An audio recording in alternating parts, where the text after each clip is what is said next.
இந்த சட்டமன்ற 2026 தேர்தலுக்கான கூட்டணி பேச்சுவார்த்தைக்கு திமுகவால் அழைக்கப்பட்டு கட்சியின் முன்னணி தலைவர்கள் அண்ணா அறிவாலயத்தில் முதல்கட்ட பேச்சுவார்த்தையில் ஈடுபட்டோம். அப்போது திமுகவின் பேச்சுவார்த்தை குழு தமிழக வாழ்வுரிமை கட்சிக்கு இந்த தேர்தலில் ஒரு இடத்தை ஒதுக்குவதாக அறிவித்தார்கள். நாங்கள் அப்போது ஒரு இடத்தை நாங்கள் ஏற்றுக்கொள்ள முடியாது என்றும் எங்களுக்கு கூடுதலான இடங்களை ஒதுக்க வேண்டும் என்றும் அதற்கும் அடுத்தபடியாக இடங்களை ஒதுக்குவதில் முன்பின் இருந்தாலும் தமிழக வாழ்வுரிமை கட்சிக்கென்று ஒரு கொள்கை, கோட்பாடு, லட்சியம், ஒரு அறம் சார்ந்த அரசியலை நாங்கள் மேற்கொண்டு வருகிறோம். அதனால் தமிழ்நாட்டில் வாழ்கின்ற கோடிக்கணக்கான தமிழ் மக்களின் உணர்வுகளும் தமிழ்நாட்டின் படித்த இளைஞர்களுடைய வேண்டுகோளும் உலகம் முழுவதும் வாழ்கின்ற புலம்பெயர்ந்து எமது ஈழ உறவுகளின் வேண்டுகோளையும் உள்ளடக்கி விவசாயிகள், மாணவர்கள், மீனவர்கள், தாய்மார்கள், பல்வேறு தரப்புகளின் கண்ணீரை துடைக்கின்ற கோரிக்கைகளான ஒரு 10 அம்ச கோரிக்கைகளை முன்வைத்து பேச்சுவார்த்தை குழுவுடன் வழங்கி எங்களில் இடங்களில் கூட எங்களுக்கு பிரச்சனை இல்லை, இந்த கோரிக்கைகளை உடனடியாக நிறைவேற்றி தருவதற்கு மாண்புமிகு தமிழ்நாடு முதலமைச்சர் அவர்கள் ஆவண செய்ய வேண்டும் என்று நான் வலியுறுத்தியிருந்தேன். அதே கோரிக்கைகளை பல ஆண்டுகளாக தமிழக சட்டமன்றத்தில் நான் வலியுறுத்தி பேசியிருந்தேன். கவன ஈர்ப்பு, ஒத்திவைப்பு தீர்மானங்கள், நேரமில்லா நேரத்தில் அரசின் கவனத்தை ஈர்ப்பது போன்ற நடவடிக்கைகளில் ஈடுபட்டு அந்த கோரிக்கைகளுக்கான அழுத்தம் தருகின்ற வகையில் சென்னை சட்டமன்ற வளாகத்திற்கு வெளியே வந்து எனது அருமை பத்திரிகை ஊடக நண்பர்களின் சார்பாகவும் மாண்புமிகு முதலமைச்சருக்கும் தமிழக அரசுக்கும் நான் வேண்டுகோள் முன்வைத்தேன். ஆனால் தமிழ்நாடு அரசு, திராவிட முன்னேற்றக் கழக தலைமையிலான திமுக அரசு அந்த கோரிக்கைகளை குறித்து அவர்கள் சிறிதளவும் அவர்கள் பொருள்படுத்தவில்லை. அவர்களை பொறுத்தவரையில் காங்கிரஸ், கம்யூனிஸ்டுகள், விடுதலை சிறுத்தைகள், மறுமலர்ச்சி திமுக உள்ளிட்ட அரசியல் கட்சிகளே எங்களோடு எந்தவித கோரிக்கையும் வைக்காமல் தொகுதி உடன்பாடோடு கூட்டணி அமைகின்ற போது நீங்கள் ஒரு சட்டமன்ற உறுப்பினராக இருந்து கொண்டு இப்படி கோரிக்கைகளை எல்லாம் கொடுப்பது, இதையெல்லாம் நிறைவேற்றி தாருங்கள் என்று சொல்வது, இது எல்லாம் சரியாக படவில்லை என்கிற தோணியில்தான் அவர்களுடைய அணுகுமுறை இருந்தது. என்னை பொறுத்தவரையில் தமிழ்நாட்டில் இதுபோன்ற தேர்தல் காலங்களில் அரசியல் கட்சிகள் தமக்கு வாக்களித்து வெற்றி பெற செய்கின்ற அந்த மக்களுக்கு ஏதாவது ஒரு நன்மை பயக்கக்கூடிய வகையில் செயல் திட்டங்களை நாம் கூட்டணி தலைமையாக ஏற்றுக்கொண்டிருக்கின்ற அரசியல் கட்சியிடம் வலியுறுத்தி அதை நடைமுறைப்படுத்துகின்ற போதுதான் அந்த மக்களுக்கு பயனளிக்கும். குறிப்பாக நான் இருக்கின்ற நெய்வேலி பகுதியில் வீடு, நிலங்கள், கோயில், சர்ச்சுகள், மசூதிகளை இடித்து மக்களை முழுவதுமாக அங்கொன்றும் இங்கொன்றுமாக சிதறவிட்டு நிலங்களை கையகப்படுத்தி ஒன்றிய அரசு நிலக்கரியை வெட்டி எடுப்பதற்கு மாநில அரசு துணையாக நிற்பது, பரந்தூர் விமான நிலையத்துடைய நீர்நிலைகளை அழித்து விவசாய மக்களை, அந்த பகுதியினுடைய பூர்வீக குடிகளை அகதிகளாக ஆக்குவது, அம்பானி அதானியினுடைய துறைமுகத்துக்கு பல லட்சக்கணக்கான கடல் மைல் தூரத்தை நீண்ட நாள் குத்தகைக்கு விடுவது, அதுபோன்று பல்வேறு ஹைட்ரோ கார்பன், மீத்தே, ONGCக்கு அனுமதி, அதுபோல் டங்ஸ்டனுக்கு அனுமதி, அதுபோன்று தொழிலாளர் விரோத சட்டத்திற்கு அனுமதி, அதுபோன்று தனியார் பல்கலைக்கழகங்கள் லாபம் ஈட்டுவதற்கு, கல்விக் கொள்ளை அடிப்பதற்கு சட்டங்களை திருத்துவது, இது அத்தனையிலும் ஒற்றை ஆளாக இருந்து கடந்த 5 ஆண்டுகளாக சட்டமன்றத்தில் நான் போராடி இருக்கிறேன். அது எனது அருமை பத்திரிகை ஊடக நண்பர்கள் அறிவார்கள். என் தமிழ் சமூகத்திற்கு நான் குரல் கொடுப்பது அங்கு இருக்கின்ற மூத்த அதிகாரி பெருமக்களுக்கு ஏற்புடையதாக இல்லை. அவர்கள் தொடர்ந்து வேல்முருகன் திமுக அரசுக்கு, இந்த அரசுக்கு மிகப்பெரிய ஒரு குடைச்சலாக இருக்கிறார் என்கிற தகவலை அவ்வப்போது முதலமைச்சருக்கும் அமைச்சர் பெருமக்களுக்கும் அவர்கள் சொல்லிக்கொண்டே இருந்தார்கள். ஒரு மக்களால் தேர்ந்தெடுக்கப்பட்ட ஒரு அரசு, முதலமைச்சர், அமைச்சரவை இந்த நாட்டை ஆள வேண்டும். அப்போதுதான் அவர்கள் தேர்தலுக்கு தேர்தல் மக்களை சந்தித்து வாக்கு கேட்கின்ற போது அந்த மக்களுடைய உணர்வுகளுக்கு மதிப்பளித்து திட்டங்களை தீட்ட முடியும், மக்கள் உணர்வுகளுக்கு மதிப்பளித்து சட்டங்களை இயற்ற முடியும். ஆனால் திமுக அரசை பொறுத்தவரையில் ஒரு குறிப்பிட்ட விரல் விட்டு எண்ணக்கூடிய அதிகாரிகளின் ஆட்சிதான் தமிழ்நாட்டில் இந்த நிமிடம் வரையிலும் கூட நடந்தேறி வருகிறது என்று நான் பலமுறை பகிரங்கமாக குற்றம் சாட்டியிருக்கிறேன். சட்டமன்றத்திலே ஆட்சி மாறி இருக்கிறது, காட்சி மாறவில்லை என்று நான் குற்றம் சாட்டியிருக்கிறேன். சில அதிகாரிகள் செய்கின்ற தவறுகளை சுட்டிக்காட்டி பேசியிருக்கிறேன். ஆக இதையெல்லாம் மனதில் வைத்துக்கொண்ட அதிகாரி பெருமக்கள் வேல்முருகன் இந்த கூட்டணியில் தொடர்ந்து கூடுதல் இடங்களோடு மீண்டும் தமிழக சட்டமன்றத்திற்குள் வந்தால் அவர்கள் செய்திருக்கிற லஞ்ச லாவண்ய ஊழல், தமிழர் விரோத நடவடிக்கை, பாசிச சங் பரிவார கும்பல்களுக்கு ஆதரவாக திமுக தலைமையிலான அரசிலே இருந்து கொண்டு கோலோச்சுவது எல்லாம் இன்னும் வெட்ட வெளிச்சமாக தோலுரித்து காட்டுவார் என்கிற அச்சத்தின் காரணமாகவும் இன்றைக்கு என்னை திட்டமிட்டு திமுக தலைமையிலான கூட்டணியில் வெளியேற்றுவதற்கு தமிழர் அல்லாத, தமிழர் விரோத, தமிழினை உரிமைக்கு எதிராக, தமிழ் ஈழ விடுதலைக்கு எதிராக, சமூக நீதி லட்சியத்திற்கு கொள்கைக்கு எதிராக இருக்கின்ற அதிகாரிகளின் பேச்சையும் அவருடைய அறிவுரைகளையும் கேட்டுக்கொண்டு திமுக தலைமை தமிழக வாழ்வுரிமை கட்சியை புறக்கணித்திருக்கிறது. சமூக நீதி இயக்கமான திமுக ஏன் தமிழ்நாட்டில் சாதிவாரி கணக்கெடுப்பை நடத்த மறுக்கிறது? வன்னியர்களுக்கான 10.5% இடஒதுக்கீட்டை அதற்கான தரவுகளின் அடிப்படையில் பரிசீலனை செய்வதற்கான அதிகாரம் மாநில அரசுக்கு இருக்கிறது என்கிற உத்தரவிட்ட பிறகு அதை நான் பலமுறை தமிழக சட்டமன்றத்தில் சுட்டிக்காட்டி பேசிய போது மாண்புமிகு தமிழக முதலமைச்சர் அதற்கான ஓய்வு பெற்ற ஒரு நீதிபதி கொண்டு ஒரு ஆணையத்தை நியமித்து அந்த விவரங்களை சேகரித்து அதை நடைமுறைப்படுத்துவதற்கு நான் ஆலோசனை செய்கிறேன் என்று சொன்ன முதல்வரை தடுத்த சக்தி எது? அந்த சமூக நீதிக்கு எதிரான சக்திகளை கூட வைத்துக்கொண்டு எப்படி திமுக சமூக நீதி அரசாக தமிழ்நாட்டில் நடைபோட முடியும்? தமிழ் சமூகத்திற்காக உழைத்த போராடிய எண்ணற்ற தமிழ் சமூகத்தின் ஆளுமைகளுக்காக மணிமண்டபம், சிலைகள், நினைவுத்தூண்கள், தபால் தலைகள், தெருக்களின் பெயர்களை சூட்டுங்கள் என்று நான் சொன்னபோதெல்லாம் எந்த பதிலும் சொல்லாமல் பெயரளவுக்கு 1 மற்றும் 2 போன்ற விஷயங்களை செய்துவிட்டு இங்கு ஒரு சினிமா நடிகர் சொன்னார் என்பதற்காக அவருடைய தந்தையின் பெயரிலே தெருக்களை வைப்பது. ஆக ஒரு சமூக நீதி அரசு சாதிவாரி கணக்கெடுப்பு நடத்தி ஒரிசாவில், பீகாரில், இது போன்று பல்வேறு மாநிலங்களில் சாதிவாரி கணக்கெடுப்பு அல்லது புள்ளி விவரங்கள் எடுக்கப்பட்டு அந்த மக்களுக்கு சமூக நீதி வழங்குவதற்கான நடவடிக்கைகளை மேற்கொண்ட போது திராவிட முன்னேற்ற கழகம் என்பது ஒரு சமூக நீதி இயக்கத்தின் வரலாற்றில் தோன்றிய ஒரு இயக்கம் ஏன் என்னுடைய குரலுக்கு மதிப்பளிக்கவில்லை? தமிழ்நாட்டில் எண்ணற்ற தலைவர்களின் குரல்களுக்கு மதிப்பளிக்கவில்லை. இங்கே இருக்கிற சிறப்பு முகாம் மூடப்பட வேண்டும், ஈழத்தில் இனப்படுகொலைக்கு உள்ளாகி அங்கு சிறையில் கைது செய்து வைக்கப்பட்டிருந்த விடுதலை புலிகளின் தளபதிகள் உட்பட பலர் கூட, பெண் போராளிகள் உட்பட பொது மன்னிப்பு பல ஆண்டுகளுக்கு பிறகு அளிக்கப்பட்டு அவர்கள் மறுவாழ்வு வாழ்ந்து கொண்டிருக்கிறார்கள். ஆனால் தமிழ்நாட்டில் இங்கு பாஸ்போர்ட் ஆக்டில் கைது செய்யப்பட்டு நீதிமன்றத்தால் பிணை வழங்கப்பட்டு புழல் சிறையிலிருந்து அவர்கள் வெளியே வருகின்ற போது அங்கு வாசலிலே வைத்து அவர்களை கைது செய்து சிறையில் அடைக்கிறார்கள். திருச்சி சிறப்பு முகாமில் அடைத்து கொடுமைப்படுத்துகிறார்கள். தொடர்ச்சியாக அங்கே மரங்களில் ஏறி போராட்டம், உயிரை பணம் வைத்து உண்ணாவிரதங்கள். தற்போது கூட சக்தி என்கிற நாதன் உயிருக்கு போராடி கொண்டிருக்கிறார். போராட்டம் தொடர்ந்து கொண்டிருக்கிறது.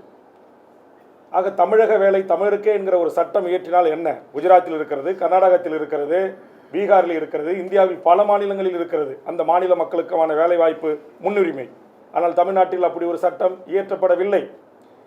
தமிழ் வழியில் படித்தவர்களுக்கான 20% இடஒதுக்கீட்டிற்கான அந்த உரிமை சட்டமாக இதுவரையிலும் இயற்றப்படவில்லை. அதுபோன்று ஓபிஎஸ் காலத்தில் தமிழ்நாட்டுடைய அரசு உயர் பதவிகளை டிஎன்பிசியினூடாக எவர் வேண்டுமானாலும் வந்து எழுதி இங்கே கோட்டாட்சியராக, டிஎஸ்பியாக, நீதிபதியாக, பல்வேறு துறையினுடைய அசிஸ்டன்ட் கமிஷனராக பதவிக்கு வரலாம் என்கிற நிலை இந்த நிமிடம் வரையிலும் இருக்கிறது. 5 ஆண்டு காலமாக ஓபிஎஸ் கொண்டு வந்த அந்த சட்டத்தை ரத்து செய்யுங்கள் என்று நான் மன்றாடினேன். அது ரத்து செய்யப்படவில்லை. ஆக நான் தமிழக வாழ்வுரிமை கட்சி என்பது தமிழர் நிலத்தில் வாழ்கின்ற அனைத்து மக்களுக்குமான ஒரு கட்சி.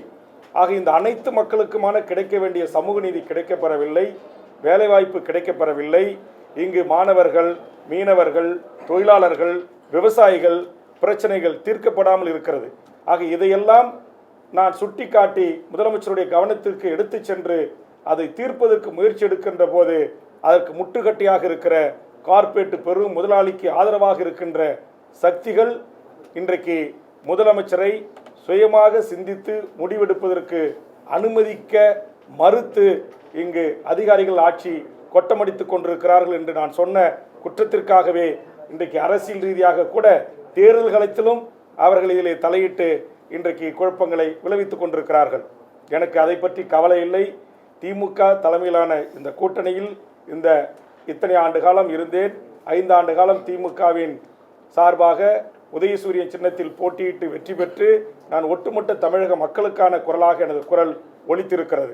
அதற்கான வாய்ப்பை வழங்கிய தமிழ்நாடு முதலமைச்சர் அவர்களுக்கும், அதுபோன்று தோழமையுடனும் கூட்டணியுடனும் நட்பு சக்தியாக என்னோடு கைகோர்த்து தமிழர் வாழ்வுரிமை கூட்டமைப்பில் பல போராட்டங்களில் பங்கெடுத்து இந்த நிமிட வரையிலும் இந்த கூட்டணியில் தொடர வேண்டும் என்று என் மீது வைத்திருக்கிற மாறாத அன்பின் காரணமாக, பற்றின் காரணமாக உங்களை சந்திக்கின்ற இந்த நிமிடம் வரையிலும் தொடர்பு கொண்டு எனக்கு ஆறுதல் சொல்லி எனக்கு பேசிய தலைவர்களான அண்ணன் திருமாவளவன், சிபிஎம்னுடைய தலைவர் வீரபாண்டியன், சிபிஎம்னுடைய தலைவர் பாலகிருஷ்ணன், சிபிஎம்னுடைய திரு சண்முகம், மறுமலர்ச்சி திமுகவினுடைய வைகோ, பேராசிரியர் ஜவஹர்லா, திரு ஈஸ்வரன் போன்ற அனைத்து தலைவர்களுக்கும் என் நெஞ்சார்ந்த நன்றியை நான் தெரிவித்துக் கொள்கிறேன்.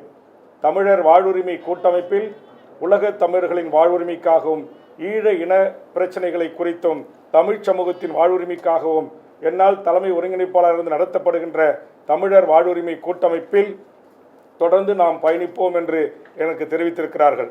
ஆக அந்த வகையில் தமிழக வாழ்வுரிமை கட்சி, எங்கள் கட்சியினுடைய செயற்குழு, பொதுக்குழு, அரசியல் தலைமைக்குழு, தொகுதி தலைவர், செயலாளர், மாவட்ட தலைவர், செயலாளர், மாநில நிர்வாகிகள், நகர ஒன்றிய செயலாளர் அளவிலான பொதுக்குழு அனைவரும் சேர்ந்து எடுத்த முடிவுக்கிணங்க அவர்கள் அனைவரும் சேர்ந்து எனக்கு அளித்த அந்த அதிகாரத்தின் அடிப்படையில் இன்று முதல் தமிழக வாழ்வுரிமை கட்சி திமுக தலைமையிலான கூட்டணியிலிருந்து விலகுவது என்பதை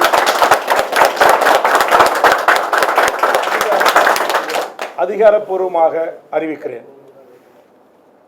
இதற்கு பிறகு தமிழக வாழ்வுரிமை கட்சி முக்கிய தலைவர்களோடு கலந்து ஆலோசனை செய்து, இப்போது கூட நீங்கள் பார்த்திருக்கலாம், அலுவலகத்தில் சுமார் 25க்கும் மேற்பட்ட பல்வேறு தமிழ் தேசிய அமைப்புகள், பெரியாரி இயக்கங்கள், ஒடுக்கப்பட்ட விளிம்பு நிலை மக்களுக்காக போராடுகின்ற அமைப்பினுடைய தலைவர்கள் என்னை சந்திக்க வருகின்றிருக்கிறார்கள். அதனால் அவர்களோடு கலந்து பேசி, இன்னும் தமிழ்நாட்டில் இருக்கிற பல்வேறு அரசியல் கட்சி தலைமைகளோடு கலந்து பேசி, நான் வைத்திருக்கிற பிரதான இந்த 10 கோரிக்கையை ஏற்றுக்கொள்கின்ற, இந்த 10 கோரிக்கைக்காக என்னோடு போராட்ட களத்திற்கு களமாட வருகின்ற அமைப்புகளை, அரசியல் கட்சிகளுடன் கலந்து பேசி, நாங்கள் இந்த 2026 தேர்தலை எதிர்கொள்வதை குறித்து பத்திரிகை ஊடக நண்பர்களை அழைத்து அதிகாரப்பூர்வமாக நான் அறிவிப்பு செய்ய இருக்கிறேன். எனது அருமை பத்திரிகை ஊடக நண்பர்களுக்கு ஒரு அன்பான வேண்டுகோள்.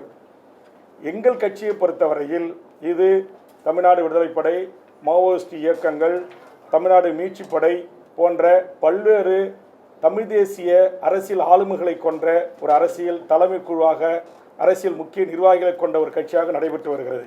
தனித்து நான் எந்த முடிவும் எடுக்க முடியாது. சில பத்திரிகை நண்பர்கள் என்னை நேர்காணல் காணுவதற்கு வருகை தந்தபோது, நான் ஒரு 24 மணி நேரம் பொறுத்துக் கொள்ளுங்கள், நாளை பத்திரிகையாளர்களை அதிகாரப்பூர்வமாக சந்திக்கிறேன் என்று சொன்னேன். உடனே 24 மணி நேரம் கெடு என்று ஒரு செய்தியை போடுகிறீர்கள். திமுக இந்த நிமிடம் வரையிலும் மூத்த தலைவர்கள் என்னோடு பேசிக்கொண்டுதான் இருக்கிறார்கள். ஆனால் காத்திருந்த வேல்முருகன் என்று என்னுடைய சுயமரியாதைக்கும் தன்மானத்திற்கும் நீங்கள் இழுக்கு ஏற்படுத்துவது போல் உங்கள் பரபரப்புக்கு பிரேக்கிங் நியூஸ் போடுகிறீர்கள். அப்படி இல்லை. வேல்முருகன் பண்ணுகிற நேர்மையான அரசியல், எனது அரசியல் பொதுவாழ்வு என்பது சுமார் 40 ஆண்டு காலத்திற்கு மேல் 6 முறை தேர்தலை சந்தித்திருக்கிறேன். தலைவர் கலைஞர், மறைந்த அம்மையார் ஜெயலலிதா, எடப்பாடி, ஓபிஎஸ், மருத்துவர் ராமதாஸ் ஐயா என்று பல்வேறு தமிழ் சமூகத்தின் மிகப்பெரிய ஆளுமைகளோடு நான் ஒன்றாக பழகி அவர்களோடு அரசியலிலே பணியாற்றியிருக்கிறேன், அனுபவங்களை பெற்றிருக்கிறேன். அதனால் தயவு செய்து அதிகாரப்பூர்வமாக நாங்கள் அறிவிக்கின்ற அந்த செய்திகளை மட்டும் நீங்கள் வெளியிட வேண்டும் என்பது என்னுடைய தாழ்மையான வேண்டுகோள். உடனே சொல்றீங்க அதிமுக 3 இடங்கள் தருகிறது, வேல்முருகன் அதிமுகவோடு போகிறார், விஜயுடன் பேச்சுவார்த்தை நடத்தி கொண்டிருக்கிறார். எங்கள் கட்சியை பொறுத்தவரையில் எந்த ஒரு முடிவாக இருந்தாலும் ஒரு முறைக்கு இருமுறை மும்முறை அனைத்து நிலை பொறுப்பாளர்கள் வரையிலும் அவர்களை அழைத்து கருத்து கேட்டு பேசி அதற்கு பிறகுதான் ஒத்த கருத்து ஏற்பட்ட பிறகுதான் நாங்கள் இந்த முடிவை அறிவிப்போம். இது கூட கடந்த 15 நாட்களாக தமிழ்நாடு முழுவதும் பயணம் சென்று நகர செயலாளர், ஒன்றிய செயலாளர் அளவில், தொகுதி தலைவர் செயலாளர் அளவில், மாவட்ட தலைவர் செயலாளர் அளவில், மண்டல பொறுப்பாளர்கள் அளவில், ஒரு ஒருங்கிணைந்த மாவட்டத்திற்கான கட்சியினுடைய அரசியல் பொறுப்பாளர்கள், கட்சியினுடைய தலைமை பொறுப்பாளர்கள், மண்டல நிர்வாகிகளோடு, அதற்கு பிறகு மாநில அணி நிர்வாகிகளோடு கலந்து பேசி அதற்கு பிறகு மாநில கட்சியினுடைய தலைமை குழு கூடி முடிவெடுத்து அவர்கள் சொன்ன இத்தனை படிநிலையிலிருந்து எனக்கு கொடுக்கப்பட்ட அதிகாரத்தின் அடிப்படையில் தான் இந்த அறிவிப்பை நான் வெளியிடுகிறேன். அதனால் தயவு செய்து தமிழ்நாட்டில் இருக்கிற பல அரசியல் கட்சிகள் போது 10ஓடு அத்தோடு இது ஒன்று என்பது போல என்னை ஒப்பிட்டு சமூக, குறிப்பாக நீங்கள் இங்கே இருக்கிற மெயின் ஸ்ட்ரீம் மீடியாக்கள் என்று சொல்லக்கூடிய பத்திரிகைகள் கொஞ்சம் அதில் கவனம் செலுத்துங்க. சில யூடியூபர்ஸ் அவங்களுக்கு என்ன தர்மம் நீதி அதெல்லாம் எதுவும் அவங்கக்கிட்டலாம் இருக்காது, ஒரு சில பேர்கிட்ட அதெல்லாம் இருக்காது. அவங்கெல்லாம் யாராருக்காக இயங்குறாங்க, யாராருக்காக பேசுகிறாங்க என்பதையெல்லாம் நீங்கள் அறிவீர்கள். அதனால் தயவு செய்து என்கிட்ட நீங்கள் வந்து இந்த மாதிரி நான் அதிகாரப்பூர்வமாக அறிவித்து உங்களை அழைத்து சொல்லுகின்ற போது அந்த செய்தியை நீங்கள் கொண்டு போங்க. என்னுடைய இந்த 5 ஆண்டு கால சட்டமன்ற பணி என்பதும் கடந்த காலத்தில் 10 ஆண்டு காலம் சட்டமன்ற பணி என்பதும் இந்த மக்களுக்கானதாக தான் இருந்திருக்கு. அதனால் நான் இந்த மக்கள் தான் எங்களுக்கு எஜமானர்கள். ஆக நான் சமரசமற்று திமுக தலைமையிலான கூட்டணியில் எந்த கொள்கை வழி நின்று எந்த ஒரு குறைந்தபட்ச செயல் திட்டத்தின் அடிப்படையில் நான் ஆதரவு அளித்து அவர்களோடு இருந்தேன். அப்போ அந்த குறைந்தபட்ச செயல் திட்டத்தில் 1-2 நிறைவேற்றிவிட்டு மீதும் பெரும்பான்மையான கோரிக்கைகள் நிறைவேற்றப்படாது இருக்கின்ற போது அதை நிறைவேற்றி தாருங்கள், எங்களுக்கு இடங்கள் கூட பெரிதில்லை என்று நான் சொல்லுகின்ற போது நீங்கள் ஒரு சிறிய கட்சி, நீங்கள் என்ன எங்கள் பெரிய கட்சியை பார்த்து டிமாண்ட் வைப்பது என்கிற பெரியண்ணன் பாணியில் திமுக எங்களை கையாள்வதை எங்களால் ஏற்றுக்கொள்ள முடியாது. மற்றபடி நாங்கள் மதச்சார்பற்ற அணியில் இருக்கிறோம். திமுக தலைமையில் கூட்டணியில் இருந்தோம். இடதுசாரி சக்திகளோடு, விடுதலை சிறுத்தைகளோடு, ஒடுக்கப்பட்ட மக்களுக்கு போராடுகின்ற தலைவர்களோடு நாங்கள் கைகோர்த்து பயணித்தோம். ஆனால் அவர்களெல்லாம் கேட்கவில்லை. நீ யார் இதையெல்லாம் சொல்வது, நீ யார் எங்களுக்கு டிமாண்ட் வைப்பது என்கிற அந்த தோணியில் பேசுகின்ற அந்த பேச்சை ஒரு இந்திய ஒன்றியத்திடமிருந்து ஒரு காலத்தில் தனிநாடு கேட்ட போராளி இயக்கத்திலிருந்து உருவான வேல்முருகன் மற்ற தலைவர்களோடு என்னை ஒப்பிட்டு நீங்கள் தயவு செய்து இடம் போடக்கூடாது என்பதுதான். உங்களுக்கே தெரியும், சட்டமன்றத்தில் கடந்த முறை நான் பேசினேன். தமிழீழ தேசிய தலைவரை நினைவு கூர்ந்து பேசினேன். தமிழ்நாடு விடுதலைப்படை தலைவர் தமிழரசனை நினைவு கூர்ந்து பேசினேன். புலவர் கலிபெருமாள் அவர்களை நினைவு கூர்ந்து பேசினேன். மாவீரன் வீரப்பனார் அவர்களுக்காக ஒரு நினைவில்லம் ஏற்படுத்தி தர வேண்டும் என்று கவன ஈர்ப்பு திருந்த முதலமைச்சரிடையே நான் வலியுறுத்தினேன்.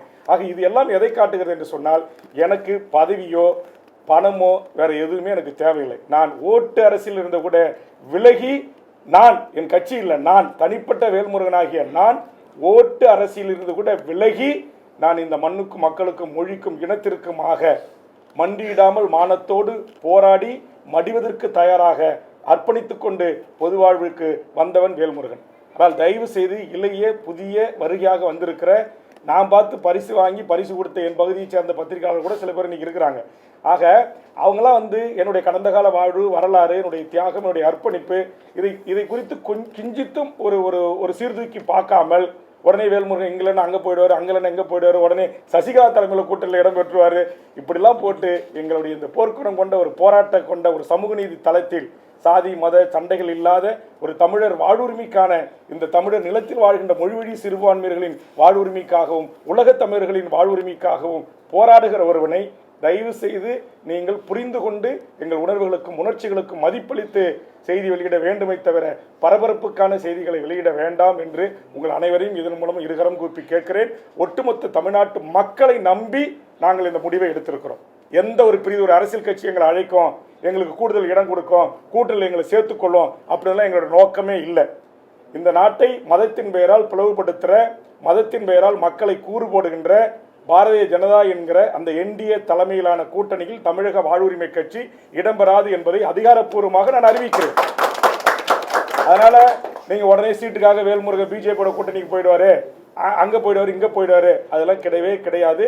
நாங்கள் எங்கள் கட்சி கூடி நாங்கள் இங்கே வந்து வருகை தந்திருக்கிற ஆதரவு தெரிவித்திருக்கிற அரசியல் கட்சிகள் அமைப்புகளோடு கலந்து பேசி எத்தனை தொகுதிகளில் போட்டியிடுகிறோம், யாரோடு கூட்டணி வைத்து போட்டியிடுகிறோம், அல்லது யாரோடு தொகுதி உடன்பாடு மட்டும், தேர்தலுக்கு மட்டுமே தொகுதி உடன்பாடு, தேர்தல் முடிந்தவுடன் அது அவர்களோடு எந்த ஒட்டு உறவும் இல்லை, எங்களுக்கென்று கொள்கையை முன்னிறுத்தி தேர்தல் பாதையை முடித்துக்கொண்டு மக்களுக்கான அரசியல் பாதையை பயணிப்பதையெல்லாம் குறித்து நாங்கள் விவாதித்து முடிவெடுத்து அறிவிக்க இருக்கிறோம்.